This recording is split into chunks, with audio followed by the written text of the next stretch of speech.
તો નવસારી શહેરમાં પ્રવેશ્યા છે પૂર્ણા નદીના પાણી, જેમાં ભેંસત ખાડા વિસ્તારમાં પાણી ભરાવાની શરૂઆત થઈ હતી। તો ભેંસત ખાડા વિસ્તારના 50 થી 60 ઘરના લોકોને હાલાકી પડી રહી છે।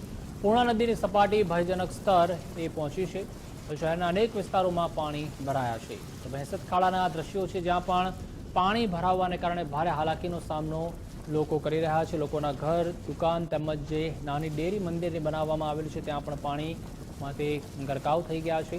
તો નવસારીમાં પણ હવામાન વિભાગની આગાહી પ્રમાણે ભારે વરસાદ છે તે વરસ્યો છે। તેમાં પણ નીચાણવાળો જે આ વિસ્તાર છે ભેંસત ખાડા, ત્યાં લોકો દર વર્ષે આ જ પરિસ્થિતિનો સામનો કરી રહ્યા છે અને પારાવાર મુશ્કેલી ભોગવી રહ્યા છે।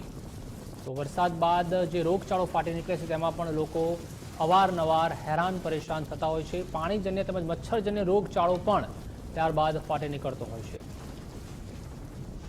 ઉપરવાસમાં વરસેલા ભારે વરસાદે હવે નવસારીમાં તારાજી સર્જી છે અને નવસારીના જે નીચાણવાળા વિસ્તારો છે ત્યાં આગળ પાણી ભરાવાની શરૂઆત થઈ ચૂકી છે। ત્યારે હાલ આપણે નવસારી શહેરના જે ભેંસત ખાડા વિસ્તાર છે ત્યાં આગળ આવી પહોંચ્યા છે। અહીંયા આગળ આપણે જોઈ શકીએ છીએ કે જે ઘરો છે તે ઘરોમાં પણ પાણી ભરાવાની શરૂઆત થઈ ચૂકી છે। આ વિસ્તારની અંદર જે છે તે ઘૂંટણસમાં પાણી જે છે તે હાલ ભરાઈ ચૂક્યા છે અને જે લોકો છે તેઓ હાલ તો તેઓના ઘરમાં જ છે, પરંતુ તેમને સલામત સ્થળે ખસી જવા માટેની પણ વહીવટી તંત્ર દ્વારા સૂચના આપવામાં આવી છે।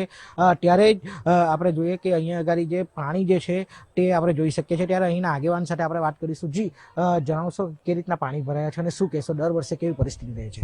હાલમાં પૂર્ણા નદીમાં 23 ફૂટની સપાટી છે। આ 23 ફૂટની સપાટીમાં જ અમારો જે ભેંસત ખાડાવાળો વિસ્તાર છે તેમાં લગભગ 50-60 ઘરોથી લોકોના ઘરોમાં પાણી ભરાવાનું ચાલુ થઈ ગયું છે। લોકોની અવરજવર બંધ થઈ ગઈ છે। લોકો ભયના ઓઠા હેઠળ આવી ગયા છે। તંત્ર દ્વારા અત્યાર સુધીમાં કોઈપણ પ્રકારની સાવચેતી કે સંદેશો આપવાનું કામ કરવામાં આવ્યું છે નથી કે નથી લોકોને અપીલ કરવામાં આવી કે તમે ઉપરવાસ વિસ્તારમાં ચાલ્યા જાઓ। કોઈપણ પ્રકારની આવી અપીલ ન કરવાના કારણે લોકો મૂંઝવણમાં મુકાયા છે। જ્યારે ઉપરવાસની વાતો કરીએ તો મહુવા, બુહારીમાં હાલ નદીઓમાં હાલમાં પાણી હોય ને હવે એ પાણીની આવક થશે તો કેટલું પાણી આવશે તંત્રને કંઈ જ ખબર ન હોવાના કારણે ખરા અર્થમાં કહું તો લોકો હાલમાં ભગવાન ભરોસે મુકાયા હોય એવી પરિસ્થિતિનું નિર્માણ થયું છે।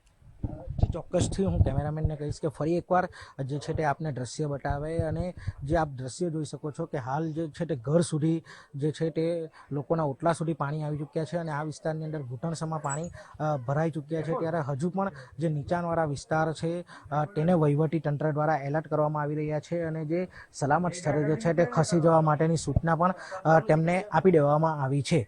સ્નેહલ પટેલ, ગુજરાત ફર્સ્ટ, નવસારી। આજ રોજ ઉપરવાસમાં ભારે વરસાદ તથા સ્થાનિક કક્ષાએ વરસાદના કારણે નવસારી શહેરમાં આવેલ નીચાણવાળા વિસ્તારમાં પાણી ભરાવાનું ચાલુ થઈ ગયેલ છે। અત્યારથી કુલ 45 જેટલી ટીમો નીચાણવાળા વિસ્તારમાં પાણી ભરાવાના કારણે અસરગ્રસ્તોને લોકોને સુરક્ષિત સ્થાને પહોંચાડવા માટે હાલમાં સક્રિય છે। અત્યારે તમામ લોકોને વિનંતી કરવામાં આવે છે કે જરૂર જણાય સુરક્ષિત જગ્યાએ ખસી જવા વિનંતી છે।